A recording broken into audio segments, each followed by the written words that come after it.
नमस्कार दोस्तों। क्या हालात यहां तक आ चुके हैं कि जिस चाइना को खुद अमेरिका ने टेक्नोलॉजी दी, उसे दुनिया की सबसे बड़ी सप्लाई चेन बनवाया, क्या उसी चाइना से अब अमेरिका डरने लगा है? कैसे चाइना अमेरिका को दबाने लगा है, ये सारी डिटेल्स जानेंगे इस वीडियो में। नमस्कार दोस्तों, मेरा नाम है अमित और मैं स्वागत करता हूं आपका अमित अपडेट्स चैनल पर। तो चलिए दोस्तों शुरू करते हैं। वैसे तो अमेरिका दुनिया की एकमात्र महाशक्ति है। सबसे ज्यादा एयरक्राफ्ट कैरियर व फाइटर जेट्स भी अमेरिका के ही पास हैं। फिर भी लगातार ऐसा क्यों हो रहा है कि अमेरिका हर समय चाइना को ही रोकने के बारे में सोचता रहता है? कुछ उदाहरण देखिए। पहला है साउथ चाइना सी। इस इलाके के सभी देशों को दबाकर चाइना इस पूरे समुद्री क्षेत्र पर एक तरह से राज कर रहा है, जबकि इंटरनेशनल कोर्ट ऑफ जस्टिस ने भी यह ऑर्डर दिया था कि साउथ चाइना सी में मौजूद सभी देशों को बराबर के अधिकार मिले हुए हैं। चाइना की शिपिंग कंपनी के सभी कंटेनर्स यहीं से जाते हैं। पूरे समुद्री इलाके में चाइनीज जहाज कहीं भी जाकर अनकंट्रोल्ड तरीके से मछली पकड़ते हैं। दूसरे देशों के मछली पकड़ने वाले जहाजों को चाइनीज नेवी के जहाज आकर डुबा देते हैं। इस पूरे इलाके से यानी कि साउथ चाइना सी से पेट्रोलियम निकालने में भी चाइना ही आगे है। कोई और देश कोशिश करता है तो उसे धमकाने चाइनीज नेवी के जहाज आ जाते हैं। अमेरिका अक्सर अपनी ताकत दिखाने के लिए अपने नेवल जहाजों को साउथ चाइना सी में भेजता है, लेकिन अब चाइनीज नेवी के जहाज अक्सर उसी जगह पर जाकर नेवल एक्सरसाइज शुरू कर देते हैं जहां से अमेरिकी नेवी का जहाज गुजरता है। पिछले दिनों जब अमेरिका ने अपने एयरक्राफ्ट कैरियर को पूरे फ्लीट के साथ इस इलाके में भेज दिया था, तो चाइना पहले तो धमकी देता रहा। जब कुछ समय बाद ये एयरक्राफ्ट कैरियर वापस चला गया तो उसी लोकेशन पर 2 बैलिस्टिक मिसाइल्स लॉन्च की गई, जिससे यह संदेश दिया जा सके कि चाइना अब अमेरिकन एयरक्राफ्ट कैरियर को भी निशाना बना सकता है, उन्हें डिस्ट्रॉय कर सकता है। इसी कारण काफी सारे नेवल एक्सपर्ट लगातार अमेरिकी गवर्नमेंट को यह सुझाव दे रहे हैं कि उन्हें एक से एक एडवांस्ड जहाज बनाकर कम से कम 500 जहाजों के फ्लीट को तैयार करना होगा, नहीं तो चाइना बहुत जल्दी उनसे आगे निकल जाएगा। एक और उदाहरण देखिए। अमेरिका के पास सबसे बड़ी नेवी है, सबसे बड़ी एयरफोर्स है। अमेरिका को लगता था कि उसके फाइटर जेट्स सबसे एडवांस्ड हैं। उनके पास F-22 व F-35 जैसे स्टेल्थी फाइटर जेट्स मौजूद हैं। उनके पास B-2 स्पिरिट जैसे स्टेल्थी बॉम्बर एयरक्राफ्ट भी मौजूद हैं। जब तक कोई और देश इस तरह के फाइटर जेट्स बना पाएगा, तब तक अमेरिका एक जनरेशन आगे के फाइटर जेट बना चुका होगा। लेकिन यहां उन्होंने चाइना को कम आंकने की भूल कर दी। चाइना ने अपने जासूसों के जरिए अमेरिका की सभी साइंस यूनिवर्सिटीज में पहुंच बना ली। क्लासिफाइड डेटा को उनके कंप्यूटर से चुराया जाता रहा और लगभग सभी वो टेक्नोलॉजी प्राप्त कर ली जो अमेरिका सबसे छुपा कर रखता था। फिर इसी टेक्नोलॉजी की नकल करके J-20 और J-31 जैसे स्टेल्थी फाइटर जेट्स को बना लिया।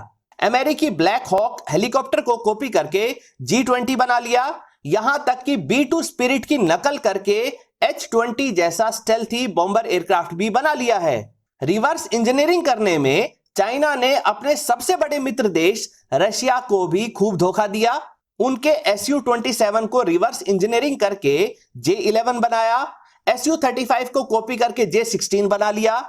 एयरक्राफ्ट कैरियर से टेक ऑफ करने लायक रशियन Su-33 की कॉपी करके J-15 बना लिया।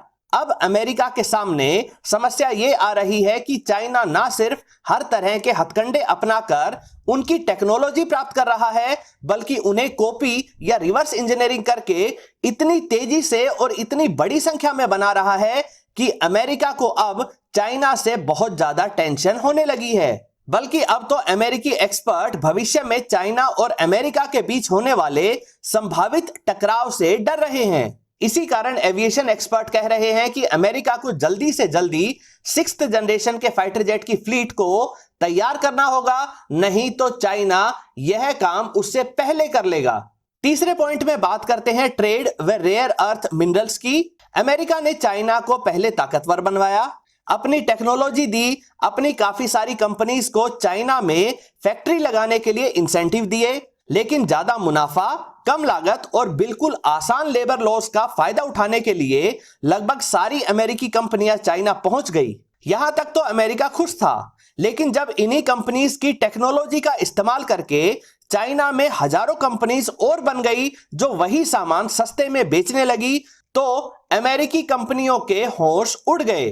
अमेरिका ने कोशिश भी की कि उसकी ये कंपनियां चाइना से वापस आकर अमेरिका में ही फैक्ट्रीज लगाएं, लेकिन अब ये अमेरिकन कंपनीज इतना ज्यादा इन्वेस्टमेंट चाइना में कर चुकी थी कि अब वापस जाना लगभग नामुमकिन होने लग गया।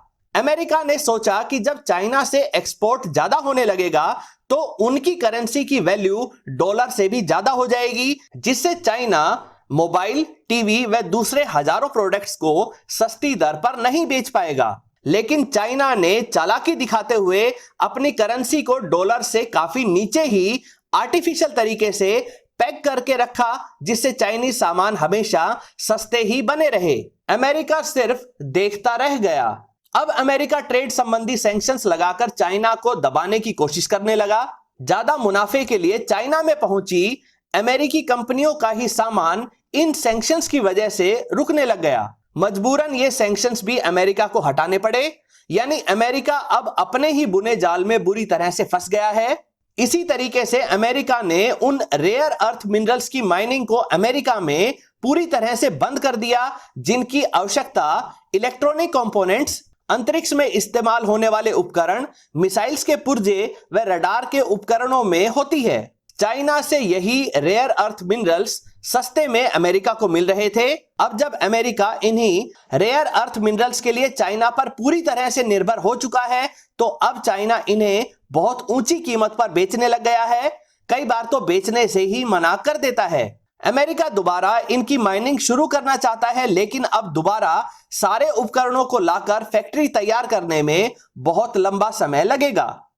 चौथे पॉइंट में बात करते हैं अमेरिका से महाशक्ति होने व दुनिया के लीडर होने का ताज हथिया लेना। चाइना ने धीरे धीरे करके सभी बड़ी ऑर्गेनाइजेशंस जैसे World Trade Organization, World Health Organization, United Nations आदि के अहम पदों पर अपने आदमी बिठा दिए हैं। इसी का नतीजा देखिए कि कोविड-19 के लिए जिम्मेदार होते हुए भी कोई बड़ी संस्था चाइना को कोविड-19 के द्वारा हुए नुकसान के लिए रिस्पॉन्सिबल नहीं ठहरा सकी। चाइना अमेरिका को उलझाए रखने के लिए सभी अमेरिकी दुश्मन देशों को मिलिट्री सपोर्ट दे रहा है, फिर चाहे मामला ईरान का हो या उत्तरी कोरिया का। अमेरिका के ज्यादातर रिसोर्सेज इन्हीं से लड़ने में ही वेस्ट हो रहे हैं। हालात यहां तक आ गए हैं कि अब तो अमेरिकी नेवी के एक बड़े अधिकारी ने साफ कह दिया है कि अगर हमने अपना डिफेंस बजट बढ़ाकर जल्दी से 500 जहाज नहीं बनाए तो चाइना हमसे आगे निकल जाएगा। चाइना पैसे के दम पर कई देशों की बड़ी कंपनियों को खरीदकर उनकी सरकारों को अपने हाथ में कर चुका है। पाकिस्तान, श्रीलंका व काफी सारे अफ्रीकी देश चाइना के लोन यानी कर्जे वाले ट्रैप में फंस चुके हैं। अब इन देशों को ना चाहते हुए भी चाइना की हां में हां मिलानी पड़ती है। इन देशों के मार्केट पर कब्जा करके चाइना सभी अमेरिकी कंपनियों को बाहर निकलवा देता है। अमेरिका सिर्फ मुंह ताकता रह जाता है। अगर आसान शब्दों में बात करें तो अक्सर समस्या कहां आती है? देखिए, जब नया एडमिनिस्ट्रेशन आता है, जैसे कि डोनाल्ड ट्रंप की जगह पर बाइडेन आए, तो कई प्रोजेक्ट्स को रोक दिया जाता है। यूनाइटेड अरब एमिरात्स को F-35 देने पर फिलहाल रोक लगा दी गई है। सऊदी अरब के साथ नई डिफेंस डील को रोका गया। वहीं इसके उलट दूसरी तरफ चाइना में एक ही पार्टी सिस्टम है जो आगे आने वाले 25 से 30 वर्षों तक भी लगातार बेरोक-टोक काम करता रहेगा। वहां एक ही व्यक्ति यानी प्रेसिडेंट शी जिनपिंग ही अपनी मर्जी से सारे फैसले ले सकते हैं, जबकि अमेरिका में डेमोक्रेसी है, यानी कई लोगों की राय मायने रखती है। पार्लियामेंट द्वारा कुछ प्रोजेक्ट्स को पास किया जाता है तो कुछ ब्लॉक कर दिए जाते हैं। मिलिट्री की बात करें तो जहां अमेरिका को कोई नया फ्रिगेट जहाज, नई किस्म की सबमरीन या स्टेल्थी फाइटर जेट को बनाने में बहुत अधिक पैसा रिसर्च एंड डेवलपमेंट में खर्च करना पड़ता है, एक लंबे डेवलपमेंट प्लान को फॉलो करना पड़ता है, तब जाकर एक सफल प्रोडक्ट तैयार होता है। वहीं चाइना शॉर्टकट लेता है, वह सफल हुए बेहतरीन अमेरिकी डिजाइन को चोरी कर लेता है या कॉपी करके वैसे ही प्रोडक्ट को बड़ी संख्या में बनाकर दुनिया भर में इसे बेचने लग जाता है। अब तो चाइना स्पेस प्रोग्राम में भी अमेरिका को टक्कर दे रहा है। दोस्तों, आपकी राय में क्या अमेरिका चाइना को रोक पाएगा? अमेरिका को कौन कौन से कदम उठाने चाहिए जिससे चाइना की मनमानी और दबंगई को हमेशा के लिए रोका जा सकता है? अपनी राय कमेंट सेक्शन में जरूर रखें। दोस्तों, उम्मीद करता हूं वीडियो आपको पसंद आई होगी। अगर ये वीडियो आपको अच्छी लगे तो इसे लाइक करें, दोस्तों के साथ शेयर करें और चैनल को सब्सक्राइब करना ना भूलें। नमस्कार।